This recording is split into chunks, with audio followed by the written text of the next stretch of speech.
no matter what the role is, sometimes your CTO's got to be an effective visionary, right? Just like the CEO, or maybe even more critically.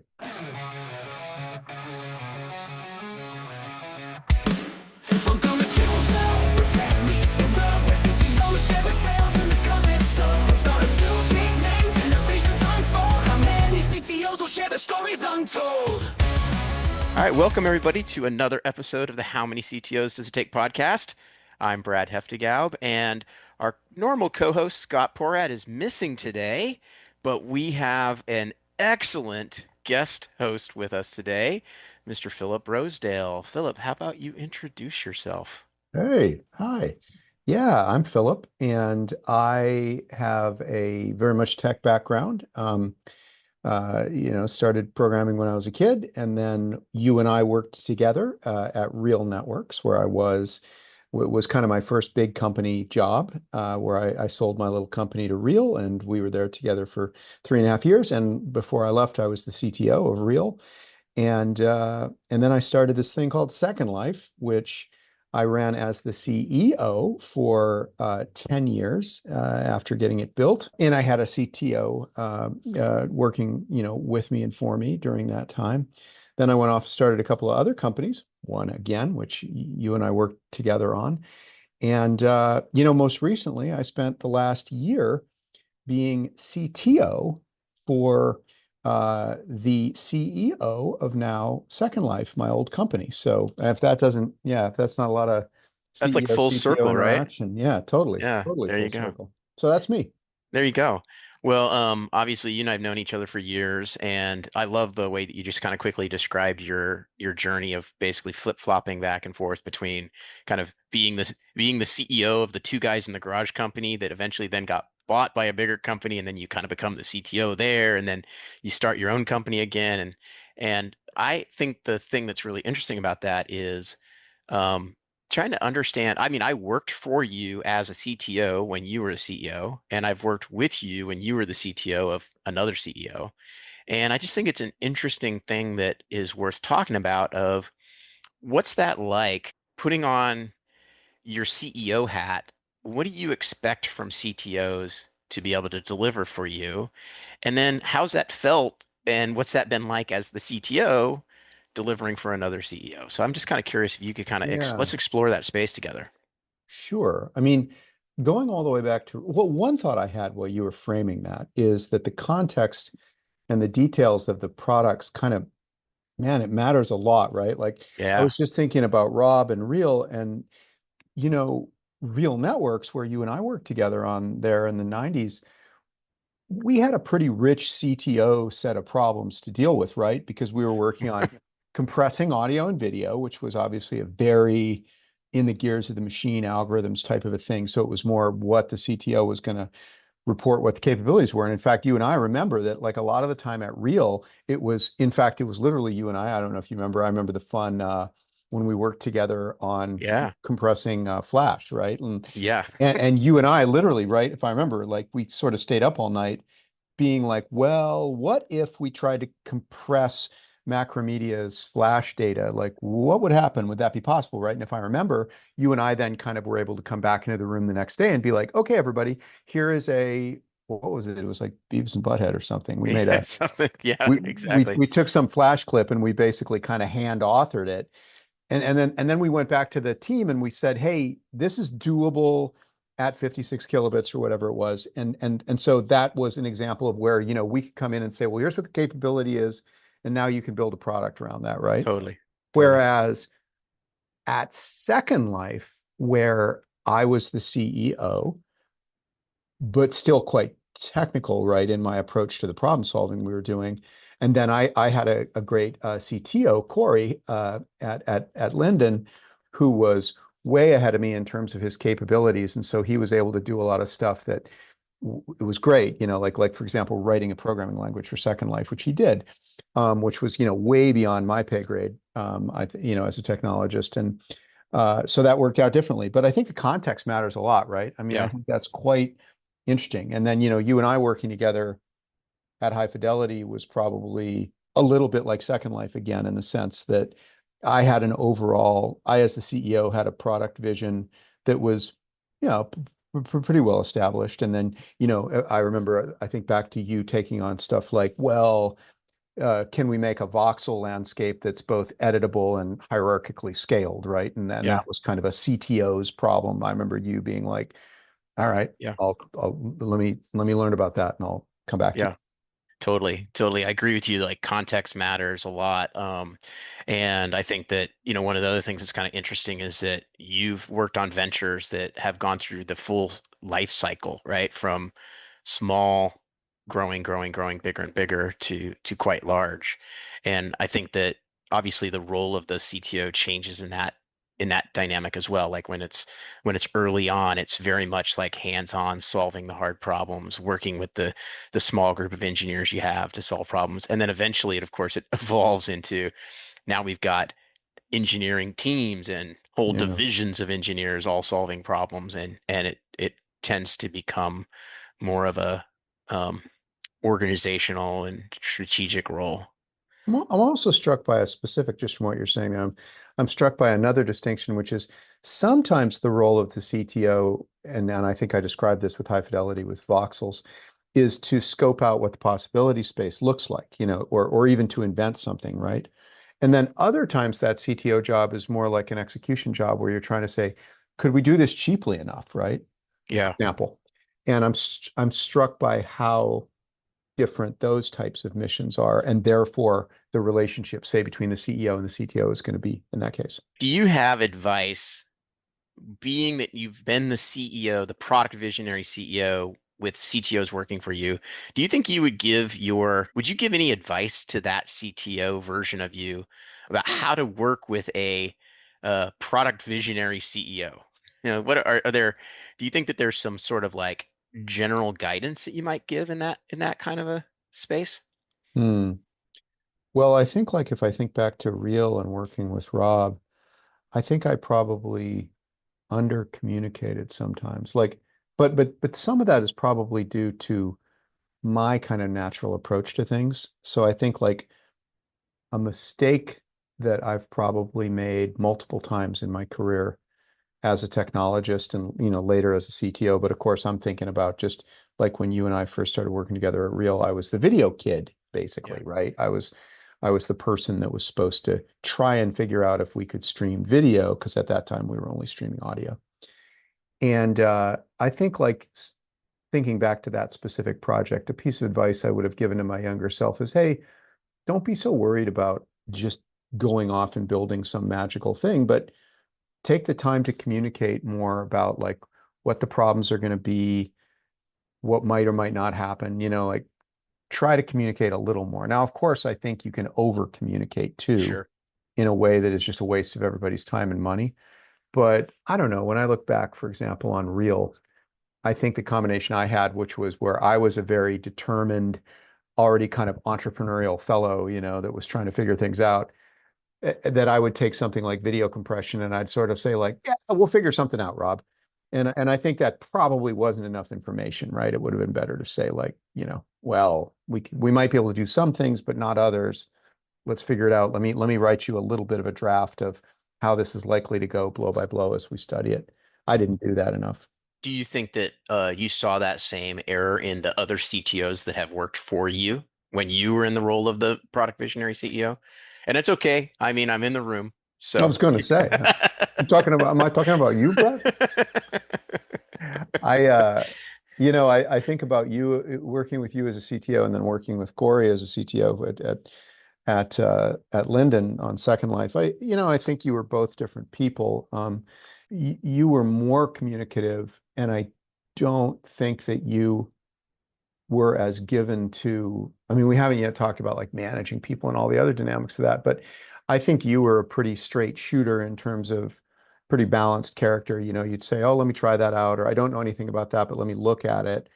Where Corey was a little bit more like me in that he would just kind of go off in the laboratory wordlessly and then, 2 weeks later come back with some, semi-working thing and show it to us all. So I think it depends on the personalities of the people. But like you say, it's fun to talk about this CEO, CTO thing because we're all always playing a little bit of each of those roles, but some of us are more in one of those roles naturally than the other one, right? Well, and I guess the thing that would be useful for people to understand is I think I can guess what the answer to this question is going to be, but why is that like one of the examples of the leading pieces of advice that you give? Like if you're sitting there as the CEO and your video guy goes off and says, "I'll solve this somehow. Just let me work on it."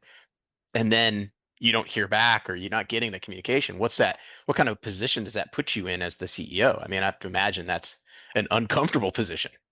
Well, let me answer that by saying, as the CTO, my responsibility will have been to find the right kind of CTO for the role. The other day, I spoke to somebody as a mentor who is a practicing CTO at a good sized company today, and I found myself asking him a question, like because I just met him, and I said, "Hey, are you for you when you build things, when you build software, are you more into seeing whether or seeing the final product work, the kind of genesis of a new thing, kind of sensation. Is that what turns you on, or is it more about writing great software and you don't really care what the project is, like you just want to look back and go, we wrote the best possible software we could, or as a team, we did that. I hired the right people. So I was struck in talking to him by how big a difference that is, that if you're a CTO that's a dreamer builder type person, which is definitely what I am, mostly you just want to get an assignment that's interesting and build some incredibly cool thing and see it work. And of course, that can be very well aligned with the CEO. Like I think like at Real, I feel like, yeah, pretty much, we were Yeah, just trying to make amazing stuff. And Rob was like, yep, let's make amazing stuff and sell it. Whereas there's another kind of CTO who is very important for different types of roles where, their whole thing is just, I build high quality gear, yeah, like I know what I'm doing. And like I said, touched on earlier, right? That's the person that you want to hire when you're like, hey, this would normally cost 5 million bucks. Do you think we could do it for 2 million bucks? And that right, person is like, well, if we did this exactly right and we hired the right team and we picked the right product components or whatever, I could do it.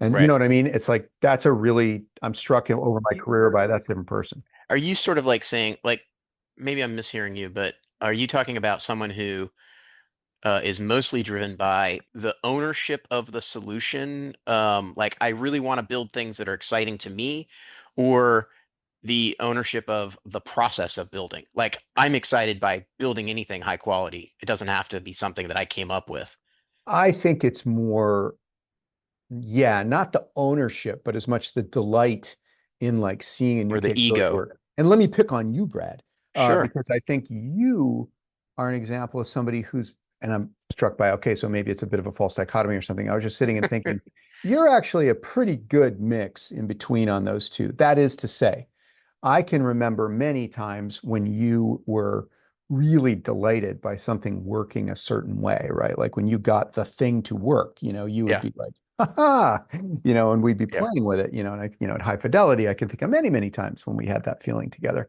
But at the same time, you are also definitely I want to make good software and I want to use the right process and I want to hire the right people and I want to give the right feedback and Yeah. provide the right support. So I don't know. It's a continuum. Yeah, totally, totally. I agree. It's a continuum. I think for me personally, I always think of it as building, but the question is, am I building like a feature or a particular thing, or am I building a team and a process?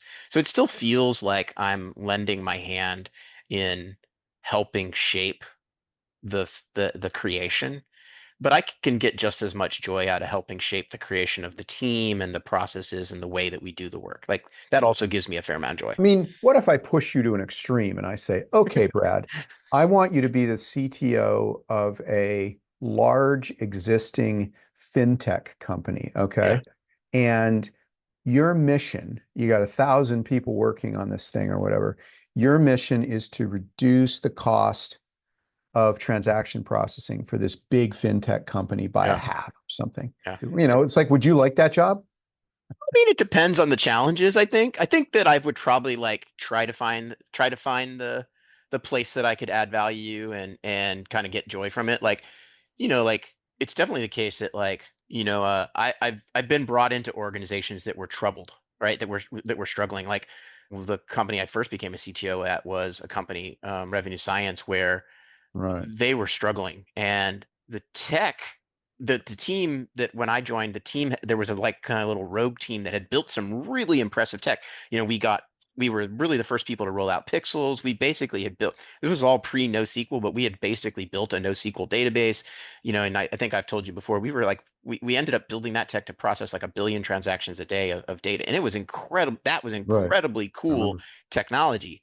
But I spent very little time on the technology. I spent almost all my time elevating up the technology builders that had that idea and could execute on that idea. And I spent the majority of my time trying to just sort of deal with the organizational complexities of it, helping the team get better process, helping, there was a fair amount of like creating psychologically safe spaces that I spent a lot of my time there doing.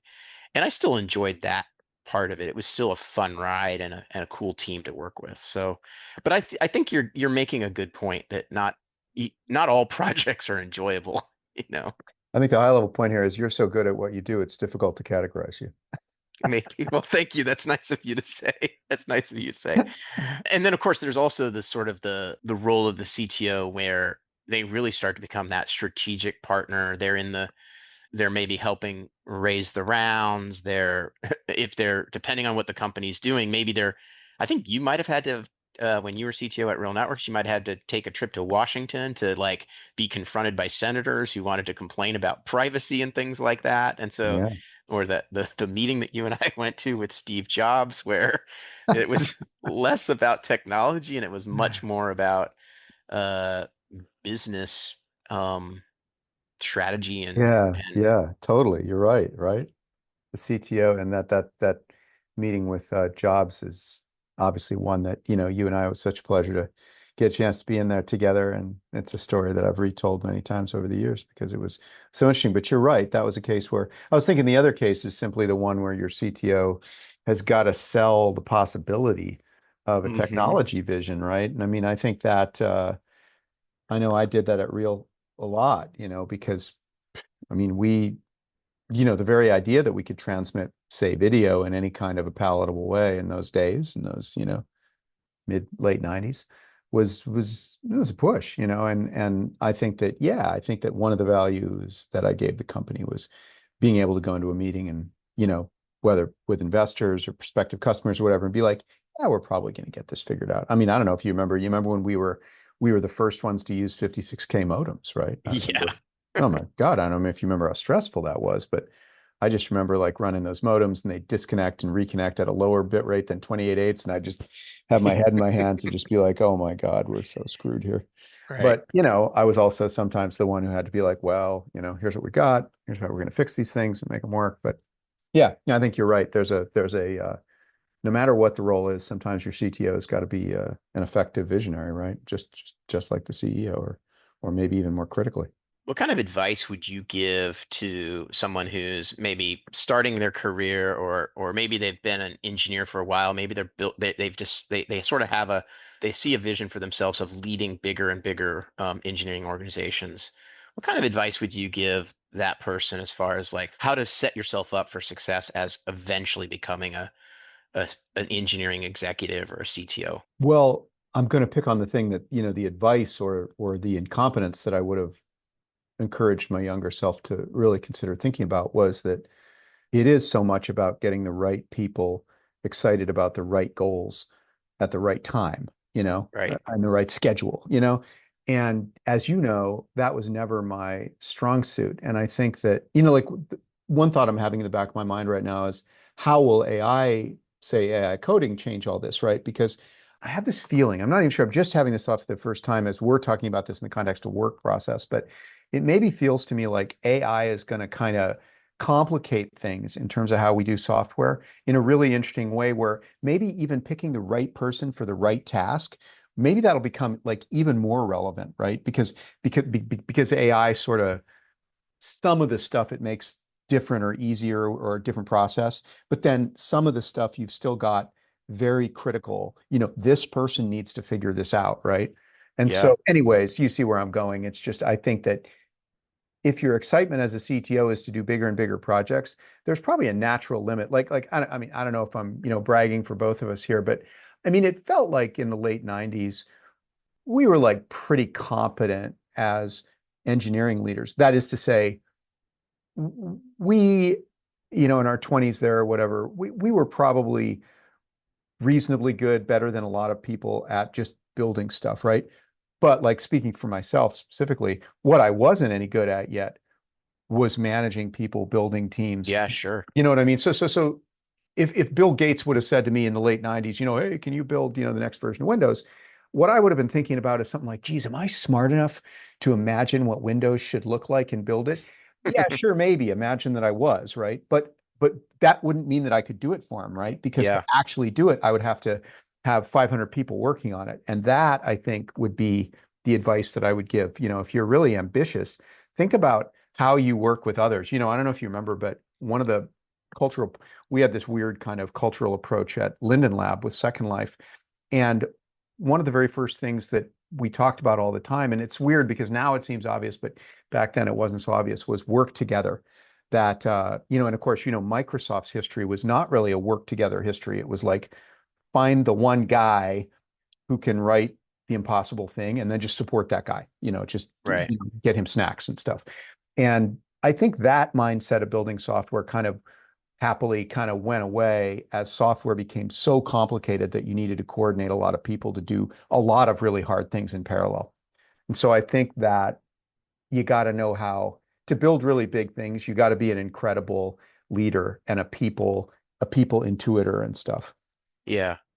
I mean, I think that seems, I agree with that. I do think it's interesting that you started kind of talking about that notion of like hiring the right people and the way that you think AI is changing that. I I will say, I mean, since you uttered the genie Yeah, the incantation of AI, AI, the so AI therefore word. we got to talk about it.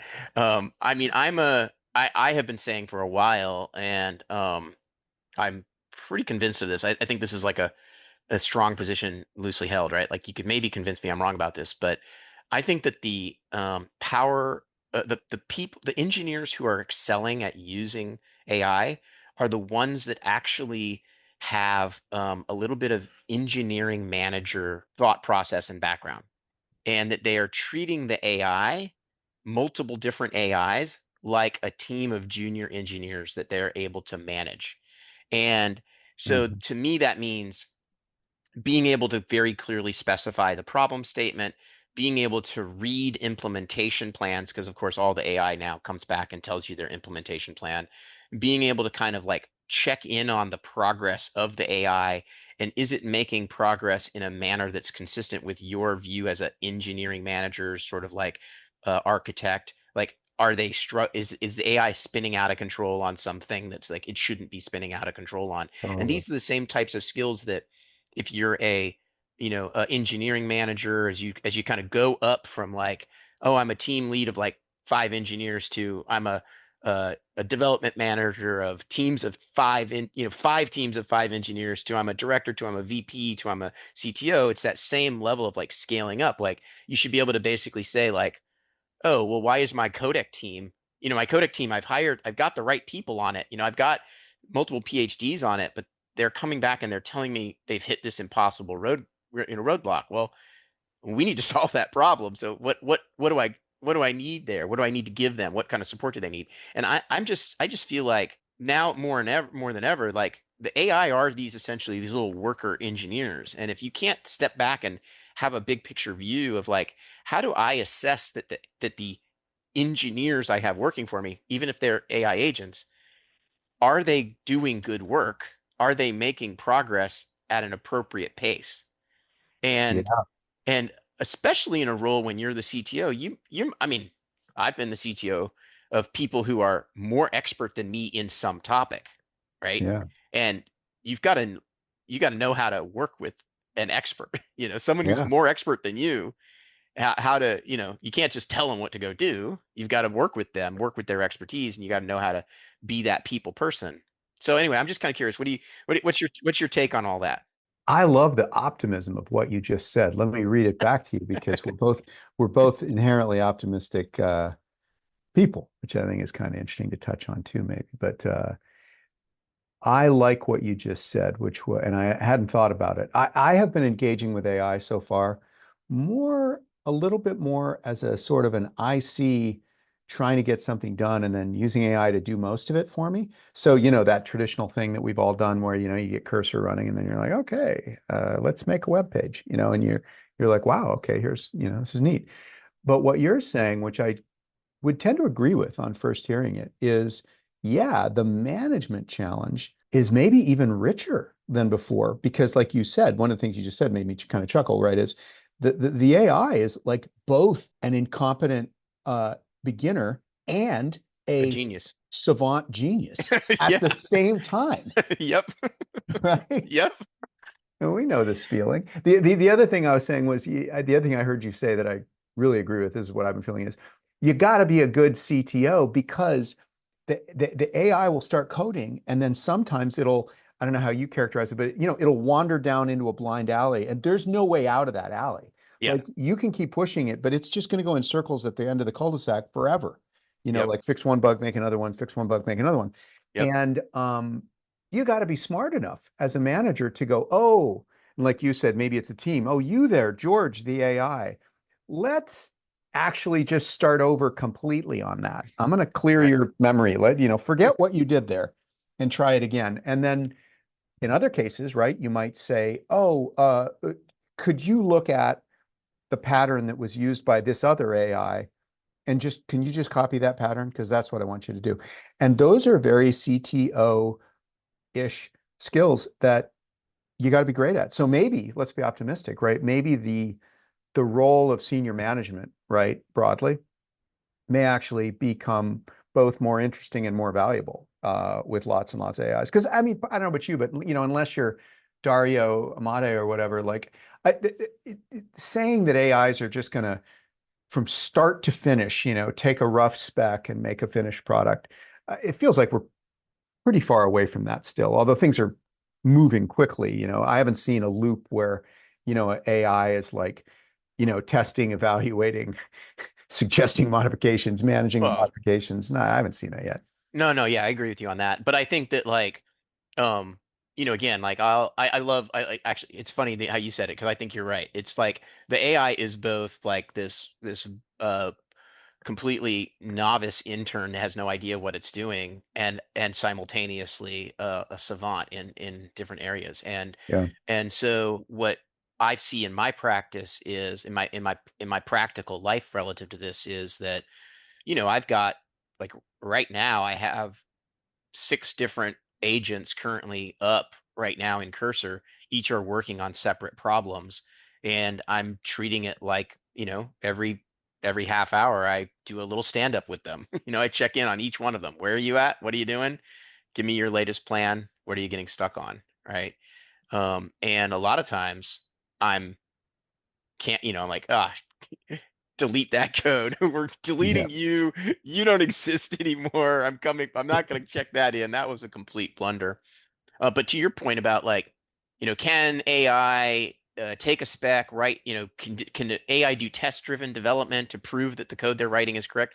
Well, no, I just got back a AI that wrote a whole test suite for something, and then I looked at the test suite and it was literally not testing. It was like 50 tests that didn't do anything. And it was like proud of itself that it had written this, test suite. And I was just like, this is literally not testing the thing I told you to do? So you still have to like check the Yeah. work.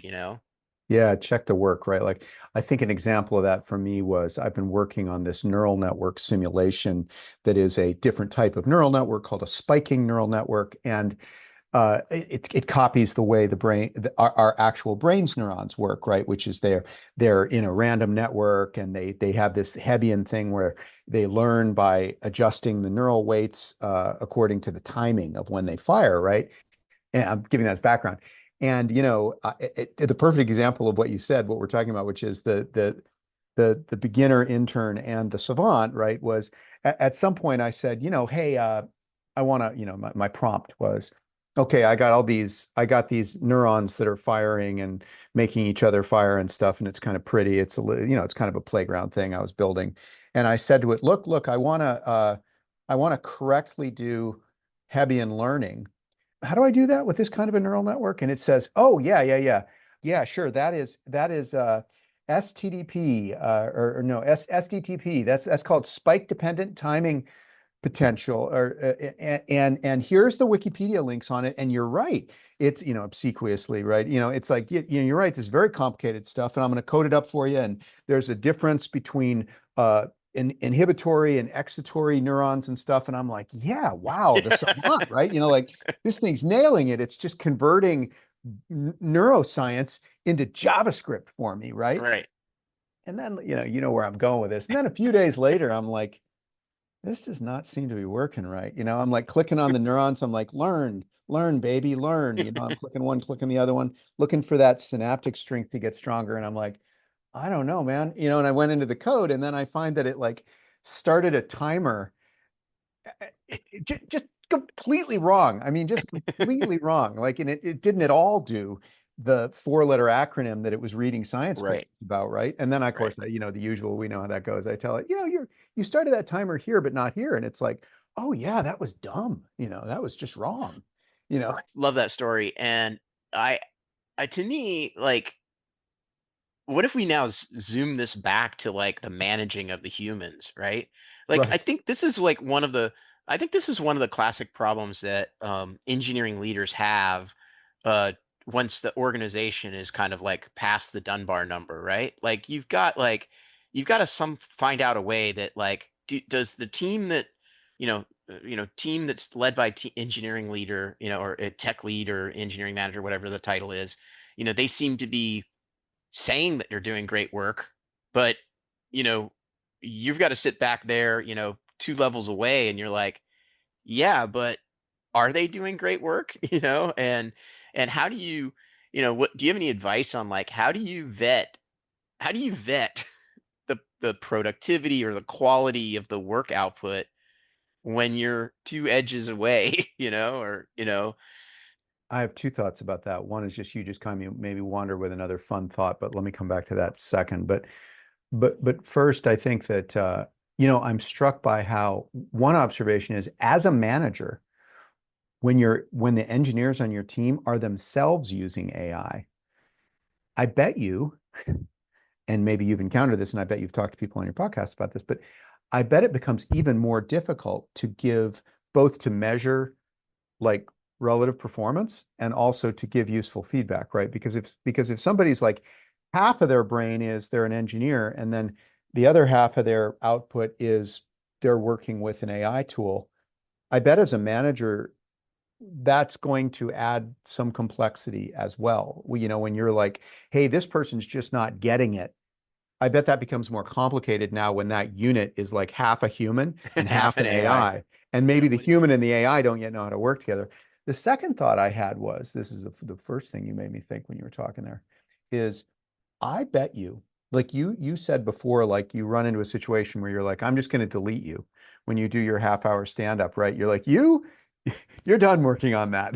We're Right? going to hit Well, the, that's the cool thing, right? Like reject all, the AI doesn't feel sad about that. Right. I mean, I do make a point because, they are going to be our overlords someday. I do say please and thank you every time I ask them to do something and every time they do well. I praise them. But Even though sometimes bizarrely, right, you've read the papers that say that that actually makes them perform worse, which is just so depressing. I do the same as you do. I say please and thank you. And I just read a paper that said it has been shown that that will reduce the performance as opposed to saying this is very important, you know, like if like you get you're this wrong, you're an expert. This is very important. And if you get this wrong, the world ends, and strangely enough, that actually helps. But oh, what I was going to say is I wonder if it's not going to be the case very shortly that the AI engineers or the engineer working with an AI or whatever are going to start looking more like people where you can't, where there's a sunk cost to like backing out of things sometimes, right? Where you're like, well, geez, I mean, he's really got an idea here. Maybe he figures it out and we get this yep. working. I should give him another day. And My suspicion, kind of knowing a little bit, working quite a bit on AI stuff myself, I have a suspicion that the long-term memory and the context, not just the context window, but the whole, history of the project is going to become much more sophisticated with the AIs. And in that case, I bet you, again, maybe I'm being overly optimistic and validating our jobs here, but I bet you that it'll become even more interesting and complicated, that the cases where you can just easily go delete and kind of back up will become less often, and it'll be more like, hey, I got to convince this AI to work with this other AI, right? Like maybe HR. I wouldn't be surprised if we're getting to a point soon, right, where you've got two, I mean, imagine you have two very different AI personalities and Right. and they're in conflict, and And you you're as the managing them. manager, yeah, you got to be like, look, I know you're a Claude and you're a GPT. I know you guys don't come from the same company. I don't want you to When fight with each other, but I need you to work together. when you're a jet to the end, from your first Exactly. cigarette to your last dying friend. So maybe the job will get even more human. I do think, by the way, I mean, again, it's fun to talk about AI, but I have been doing some pretty serious thinking, writing, working, talking to people, thinking about what I want to work on next about AI. And I do think, by the way, that we have a tendency as humans to actually kind of roboticize our fantasy way that we want to work with machines. But my gut is actually that the machines are going to become more and more effective, but also just more and more like normal people. So, they're going to have egos that need to be stroked or something along the way. They're going to have weird properties my prediction is that are way more human-like than we were thinking, and that the kind of, in my mind, ridiculous fantasy that we're going to build some, savant, Right. servile worker that just bangs things out, without pay or whatever. I doubt that's true. I think we're going to run into something that's much scarier, much more complicated, and probably much more demanding of good management. Yeah. That's yeah. I guess you're right. That's the optimism for the managers, the middle managers. Fear not, middle managers. You Yeah, will exactly. soon have these ego-filled, AI bots that you will need to manage in the same way that you have to manage the I humans. mean, you were talking about CEO, CTO, another funny way of putting that, right? Would be, I know a lot of like creative product people that are much less engineers and much more product designers, right? You and I both know those Yeah. people. Yeah. Well, they're so stoked right now because they got Cursor for the first time and they're like, Right. oh my God, I Right. don't need any engineers anymore. This is fantastic. I just have a vision for an app. And then my goodness, I go to, pick your website nowadays and voila, it makes me this app. But of course, we both know that that's going to work until the It doesn't work. thing gets complicated. And then when it doesn't work, that creative director is going to be coming to the CTO and saying, okay, I think I'm like 90% of the way there, but you got to help me figure this out, and then you're Yeah. like opening the hood and you're like, oh boy, okay, yeah, yeah, yeah. Well, that's not going to work.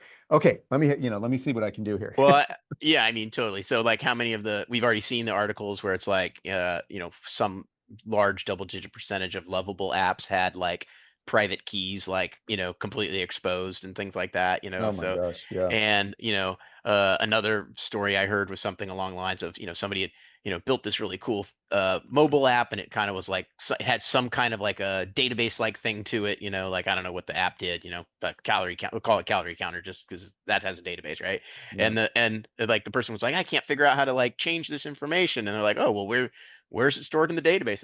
The tech friend helps them out and is like, oh no, that's just a text file that I included in the source code. It's like, oh, that's why you can't update it. Like that's not the way to do that. Yeah, And totally right. I mean, these moments are going to be so funny of like, geez, that's a SQL file that has 40 billion rows. You're like, ooh, that's not good.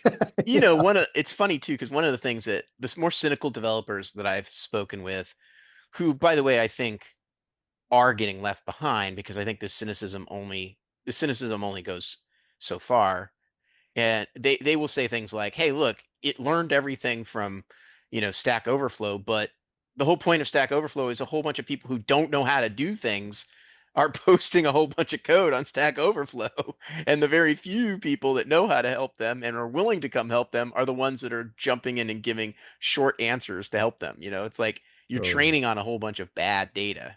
Yeah, yeah, exactly. But there again, right? That's where management is perhaps a bit useful, right? The AI is going to say, "Hey, should I do it this really dumb way?" And you're like, "No." Yeah. So you recently spent some time back as a CTO working with Linden. I'm hmm curious, what do you feel like, I don't know, I want to say best practices, or like what do you think are the right practices as far as like engineering velocity and using AI? Are you in the everyone should be using AI? Are you more like what's your take on like, Everyone should be playing with it, but not necessarily using it for everything they're doing, right?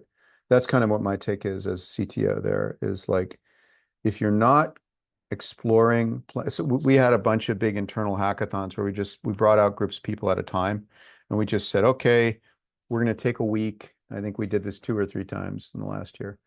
We just said we're going to take a week and we're just going to goof off with AI. We're gonna maybe we'll take some projects that we've been working on and try it, but we encouraged engineers to like use AI on some repository that you don't ever normally work in, just as a means of learning what its capabilities are, and then come back and show us what you've got.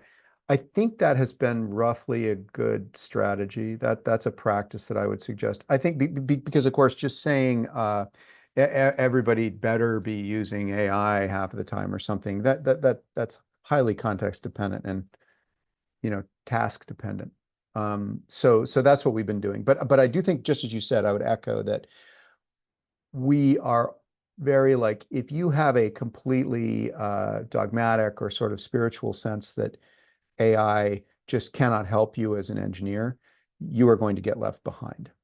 yeah, Like whether it's writing a test plan for you or I don't know, helping you parse through a design decision or something. I mean, there's a use for it for everybody. yeah, So it's kind of like everybody's got to find out how to use it somehow, but that doesn't mean that we have to convert all our processes or we have to convert the thing we have to make our whole product into the language that AIs best understand or something. It's like right. no, we're not going that far yet. So would it surprise you if I to hear from me that I am generating a ton of code, as you could probably imagine, and I'm no longer writing any code. I'm Mhm. reading all the code that my AI team writes for me, and I happily put my name on it as if I wrote it, but Really? I haven't typed an if or a curly bracket or a parenthesis in 6 months. Well, let me interview you on that. I mean, do you feel like do you have a unique ability to like quickly read code? Like what kind of skills does it take in a person to do that effectively? Because I, for example, uh, don't feel like I'm quite there yet. What do I mean by that? Well, some of my playing around, though, kind of alluding to what I just said, has been like I'll pick an example since you and I share enough context here that you'll smile at this. As you know, Brad, I never learned about shaders Yeah, because yeah, totally. shaders were the Second Life. When I was coding hands-on on Second Life, it was lists of triangles. The Yeah, idea of a shader, well, we didn't that wasn't a thing yet. But now I'm wanting to work on some AI, non-LLM experimental AI stuff that is GPU accelerated, right? And sure, so totally. like I spent the last couple of months having, Claude slash Cursor teach me web GPU, right? And as you may know, web GPU is that stuff's dense, man. I mean, Yeah, totally. it's hard to understand like, okay, who's sharing memory with what can I Yeah, read, what can I not read, how long will that take, kind of stuff. And I've had a great time learning from it how to do that, but I don't feel like, and maybe the reason is because I'm learning in code that I don't recognize the patterns of the code at all. yeah. But I don't feel like I would sign off on like if I sent you I my think that's latest fair. experiment, I'd be like, I have no idea whether this is well written web GPU code. Yeah, yeah, totally. I think that's fair. Like, I mean, obviously, I'm talking about code that I'm already familiar with, languages that I'm familiar with, languages that I feel Yeah. comfortable reading. I just like, I don't know, today I've got, the 5 different agents that are working. Some of them are working on some C++ code. As you know, I know C++ like the back of my hand, so it's no big deal for me to read it and know what it's doing. TypeScript, that's all pretty straightforward stuff. If it was, we don't have any, we're not doing any SQL stuff, but if I would have no problem having AI write a bunch of SQL queries for me. I know that language inside and out. I know the I bet it would be fun to get a panel of people on to just take you on that, right? Because I think you just made a very bold statement, which is as a generalist CTO with a lot of different skills and a lot of language skills, you're not writing code anymore. I mean, I would say that and underline it, and I'm going to tell my team that because I think that's really interesting. Yeah, I mean, I think that, to repeat back to you kind of, or you asked like, what are the skills that you do need to have in order to be able Yeah. to use AI that way? And I'll kind of list them. I think the first one is, so this is my workflow for anything that I'm taking on. So let's say it's a new feature or a bug. I go into I use Cursor a lot. By the way, 2.9 billion tokens was what my token count for 2025 was. So only Amazing. top 30% of Cursor users. But Wow. I'm on the legacy, so I only pay $20 a month for it. So that's the cool thing is I get to use as many tokens as I want for only $20 a month. Wow. And so it always starts with I open up Cursor, I open up an agent window, I describe the problem to it. I say, Hmm. simple example is, oh, here's the bug report. It was a crash in this. Here's the stack trace. Here's a link to the the hotel, open telemetry, Signos, boom. Hmm. This is what the user reported. So I describe the problem to it. Hmm. And in Cursor, I say plan mode. So I describe the problem and I say, give me your description of what you believe the problem is. Hmm. I want like if you are able to identify the flow of the problem, I want you to draw it out, using Mermaid, give me a flow diagram, give me a full description of your solution, and then tell me your implementation plan. And then Yeah. boom, I let that agent go off and I go pick the next bug and I do the exact same thing on the next bug or I do the next feature card and I do that exact same thing. And then I get back and I have a plan and that plan will be like 2 or 3 page implementation plan and I read it and I'm like, does this sound believable? Right? Has this engineer come back to me with a clear articulation of the problem? Oh, it's a race condition related to how you're Right. subscribing to the WebRTC, Agora server, and your state management is wrong in this class and this class and this class, and here's the race condition that caused that to happen. Okay, so do I believe that this engineer knows the problem they're talking about? And then I say, then I'll go cycles with it. I'll be like, I'm skeptical that you got that right. Like, what about this class over How do here? you know? You didn't mention this the socket server code. Like, how, where did you get this idea from? And then it'll go back and think about it and come back and maybe it'll modify its plan or it'll come back and it'll justify its plan to me. It'll say, oh no, I looked at that code. That's not the problem. It's this problem over here. Okay, gone a couple cycles on it, and I believe that you know your plan. Click the build button, right? Meanwhile, I shift over to the other agents, and I have that same conversation with the other agents.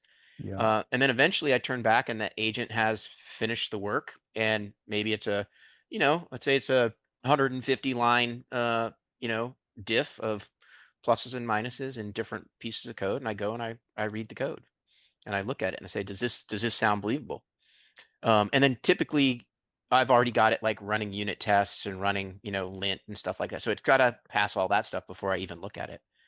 I think that I was struck by a question. So I too use Cursor primarily when I'm coding. And one of the things I run into, I wonder if you've got a good hack for me on this. One of the things I run into is it can't see the screen. So Yeah. it'll make mistakes and I'm clumsily, you know what I mean? It's like the blind leading the blind, right? Or it's the sighted leading the blind, but it's like I have to say to it, hey, the letters, the kerning, like I had Yeah. to put a bunch of buttons in a row on the screen, for Yeah. Yeah. example, and then it's just running them over each other. And I'm like, that button is running over that other button. And it's so it can't see the screen. So it's Yeah, trying to. I'll often take screenshots and include the images. So it'll look at screenshots. Oh, Yeah, so totally. oh. I'm often just do screenshot, drag and drop Just take a down. screenshot and drag it into the window. Yeah, Yeah, that's totally. great. And a That's lot of great. I had, yeah. Yeah. yeah, a lot of times that'll figure it out. They just added a bunch of features now where they can actually run the web browser in Cursor. And I think they're starting to do some stuff where they're actually like looking at the result. They're able to kind of like take, kind of they've got, it's all Chromium based anyway, so they can basically capture DOM and stuff like that. Really? So I think it's getting That's better in interesting. that regard.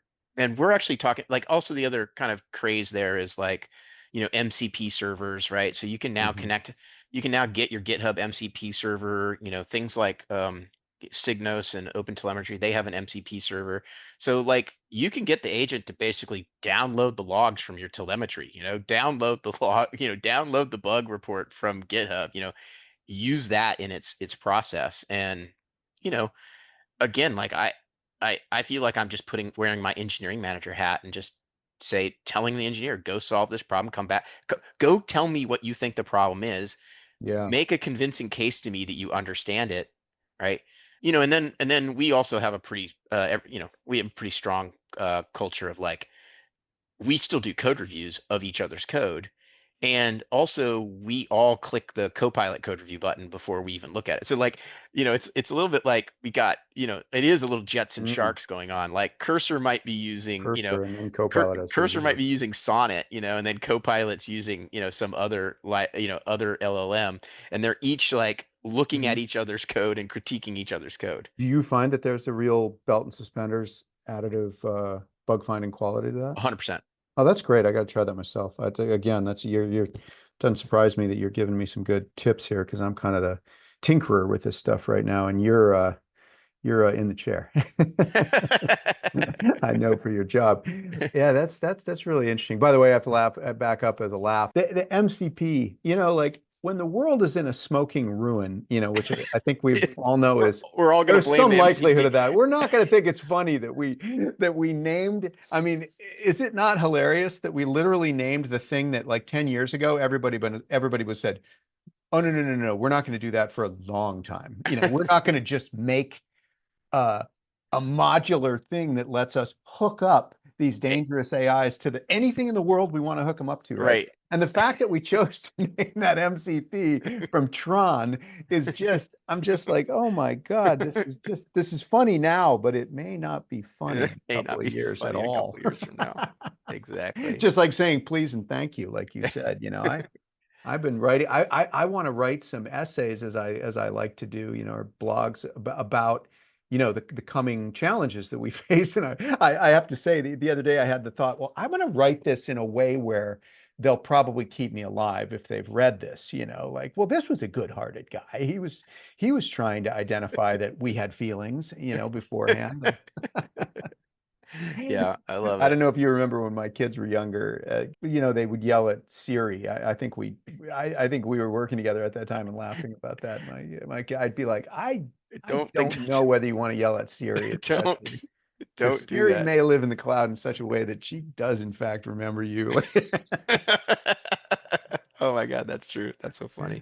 That's Well, good. this was super fun, Yeah. Philip. I think yeah, thanks for coming and chatting about this. I think that I don't know, how do you want to sum this up? Is it now with AI agents, every engineer needs to become a CTO of Yes. their AI agents? Right? I mean, you're right. I think it's right. That's you just said it. Of course, it's your show. I mean, right, the job of every engineer is now going to be in some ways to be a CTO, right? No matter how uh small or constrained the job is going to be, you're going to have to start getting into this kind of, yeah, managing the machines. And I don't think it's going to be that different than managing people. But maybe harder in some ways. So Yeah. quite interesting. I think that's a Yeah. great summary. You're right. That's a good star. Yeah. Well, GTO says. there you go. There you go. All right. Well, thanks everybody for joining us on this latest episode of the How Many CTOs podcast. And remember to subscribe, smash that subscribe button, rate and review. See ya. Thanks.